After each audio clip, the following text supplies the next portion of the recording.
Assalamualaikum warahmatullahi wabarakatuh.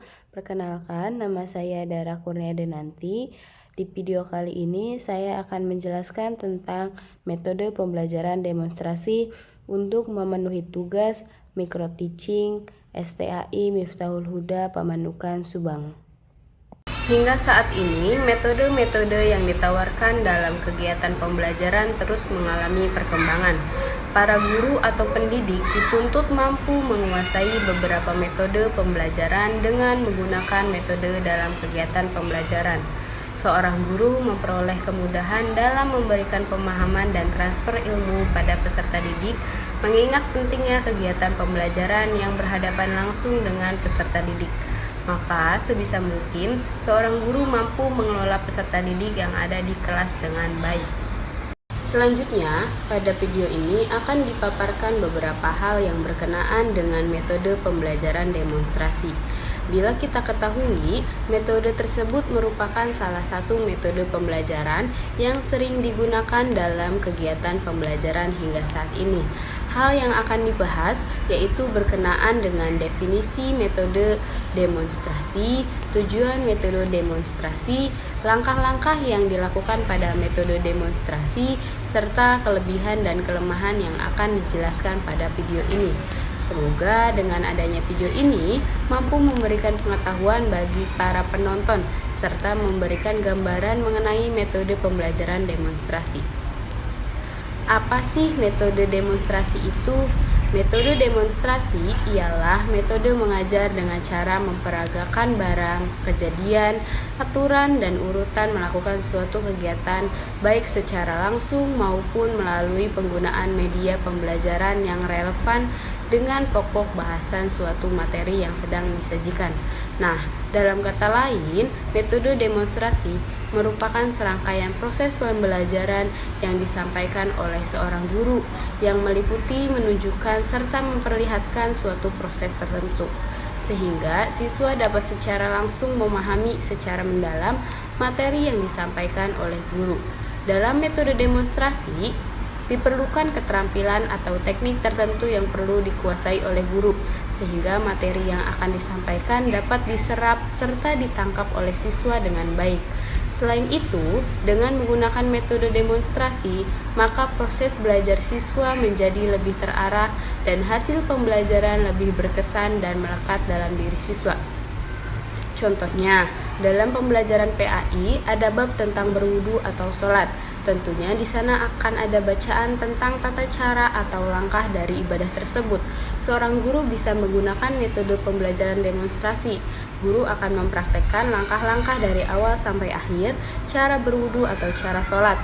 Lantas murid akan memperhatikan dengan seksama, kemudian menirukan apa yang dilakukan oleh guru tersebut. Di akhir, guru bisa memberikan tugas yang relevan dengan materi wudu atau sholat. Tujuan metode demonstrasi adalah untuk memperlihatkan proses terjadinya suatu peristiwa sesuai materi ajar. Cara penyampaiannya itu mudah untuk dipahami oleh peserta didik dalam pengajaran kelas. Selanjutnya yaitu bagaimana langkah-langkah menggunakan metode pembelajaran demonstrasi. Ada dua langkah saat menggunakan metode pembelajaran demonstrasi. Yang pertama itu tahap persiapan, yang kedua tahap pelaksanaan. Yang pertama yaitu tahap persiapan. Pada tahap ini ada beberapa yang harus dilakukan. Satu, merumuskan tujuan yang harus dicapai oleh siswa setelah proses demonstrasi berakhir. Yang kedua, menyiapkan garis besar langkah-langkah demonstrasi yang akan dilakukan. Yang ketiga, melakukan uji coba demonstrasi. Tahap yang kedua yaitu tahap pelaksanaan. Nah, dalam tahap pelaksanaan ini terbagi menjadi 3. 1 langkah pembukaan, 2 langkah pelaksanaan demonstrasi, dan yang ketiga yaitu langkah mengakhiri demonstrasi. Yang ke-1 yaitu langkah pembukaan. Sebelum demonstrasi dilakukan, ada beberapa hal yang harus diperhatikan. Di antaranya mengatur tempat duduk yang memungkinkan semua siswa dapat memperhatikan dengan jelas apa yang didemonstrasikannya.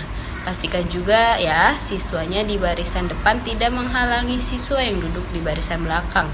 Dan juga untuk mengingatkan siswa duduk dengan rapih supaya saat demonstrasi berjalan, siswa dapat memperhatikannya dengan seksama.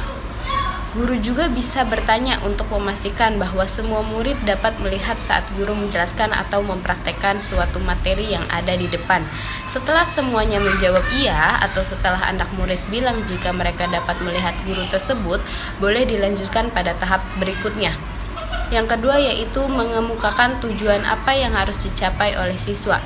Bisa dijelaskan tujuan guru melakukan metode ini. Misalkan, tujuan guru melaksanakan metode demonstrasi ini untuk menjelaskan secara detail gerakan-gerakan wudhu, supaya anak murid tidak salah di kemudian hari dan guru juga berharap supaya gerakannya sempurna. Bagian 2 dari tahap pelaksanaan, yaitu langkah pelaksanaan demonstrasi. Ada beberapa hal juga nih yang harus dilakukan saat pelaksanaan demonstrasi. Yang pertama, mulailah demonstrasi dengan kegiatan-kegiatan yang merangsang siswa untuk berpikir.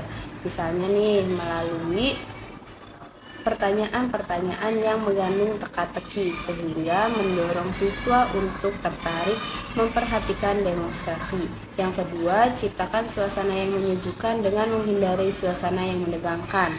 Jadi kelas itu harus selalu ceria, gurunya juga harus mencairkan suasana supaya anak-anaknya tidak tegang saat memperhatikan gurunya melakukan sesuatu atau mendemonstrasikan sesuatu. Yang ketiga, yakinkan bahwa semua siswa mengikuti jalannya demonstrasi dengan memperhatikan reaksi seluruh siswa. Berikan kesempatan kepada siswa untuk secara aktif memikirkan lebih lanjut sesuai dengan apa yang dilihat dari proses demonstrasi itu. Misalkan nih, saat guru mendemonstrasikan cara berwudu, pertama itu apa ya anak-anak gitu. Jadi supaya siswa itu dia ikut berpikir juga gitu, dan juga biar mereka terangsang untuk terus bertanya dan juga terus menjawab. Tahap terakhir dari tahap pelaksanaan yaitu langkah mengakhiri demonstrasi. Apabila demonstrasi telah selesai dilakukan, proses pembelajaran perlu diakhiri dengan memberikan tugas-tugas tertentu yang ada kaitannya dengan pelaksanaan demonstrasi dan proses pencapaian tujuan pembelajaran. Hal ini diperlukan untuk meyakinkan apakah siswa memahami proses demonstrasi itu atau tidak. Selain memberikan tugas yang relevan, ada baiknya juga guru dan siswa melakukan evaluasi bersama tentang jalannya proses demonstrasi itu untuk perbaikan selanjutnya. Contohnya, tugas itu misalkan siswa diberikan pekerjaan rumah atau PR, menuliskan tahap-tahap berwudu yang tadi telah didemonstrasikan. Setelah itu minta mereka untuk menghafalkan langkah-langkahnya, juga menghafalkan cara niatnya, menghafalkan doa setelah wudunya gitu. Setelah itu bisa juga mengambil sampel 1 atau 2 anak untuk mengevaluasi apakah tadi mereka memperhatikan atau tidak. Dan selanjutnya itu jika mereka langkah-langkah sudah hafal, doa, tata cara berwudu bisa juga langsung dipraktekkan di misalkan di kamar mandi, atau jika sekolahnya memiliki keran khusus untuk berwudu bisa juga di sana. Langkah tersebut bisa juga digunakan. Langkah tersebut bisa dengan nyanyian atau tidak. Misalkan menghafalkan, ada juga tata cara atau langkah-langkah wudu yang menggunakan nyanyian juga ada, bisa dengan itu, karena biasanya anak-anak itu jika menggunakan nyanyian mereka cepat hafal dan sampai besar biasanya mereka akan terus hafal. Poin terakhir yaitu kelebihan dan kekurangan metode pembelajaran demonstrasi. Dalam setiap metode pembelajaran tentunya terdapat kelebihan dan kelemahan, baik pada sistem persiapan bahkan pelaksanaannya di lapangan. Beberapa kelebihan metode pembelajaran demonstrasi adalah sebagai berikut. Yang pertama, verbalisme. Verbalisme itu peserta didik bisa menyebutkan kata, namun mereka tidak tahu arti dari kata tersebut. Ini bisa terjadi karena cara mengajar guru yang hanya melalui penjelasan lisan atau ceramah, sehingga peserta didik cenderung meniru apa yang guru sampaikan. Verbalisme ini dapat dihindari dengan metode demonstrasi, sebab peserta didik disuruh langsung memperhatikan dalam pembelajaran yang dijelaskan. Kedua, peserta didik dapat dipusatkan kepada hal-hal yang dianggap penting oleh pengajar, sehingga peserta didik dapat menangkap hal-hal yang pentingnya saja, tidak bertele-tele. Yang ketiga, proses pelajaran lebih menarik karena peserta didik tidak hanya mendengarkan, tetapi juga melihat peristiwa yang terjadi. Biasanya jika mendengarkan cerita, peserta didik akan lebih cepat bosan dan mengantuk. Yang keempat yaitu peserta didik memiliki kesempatan untuk membandingkan teori dan kenyataan, meyakini kebenaran materi pembelajaran. Yang kelima, memperoleh pengalaman praktek. Yang keenam, beberapa masalah yang menimbulkan pertanyaan peserta didik akan dapat dijawab waktu mengalami proses demonstrasi. Selain kelebihannya, ada juga kekurangan dari metode demonstrasi. Yang pertama, memerlukan persiapan yang matang. Guru dapat menyiapkan poin-poin penting dari tema yang hendak disampaikan. Jika ingin sukses menggunakan metode ini, guru harus pandai mengembangkan tiap-tiap poin yang telah disampaikan sebelumnya.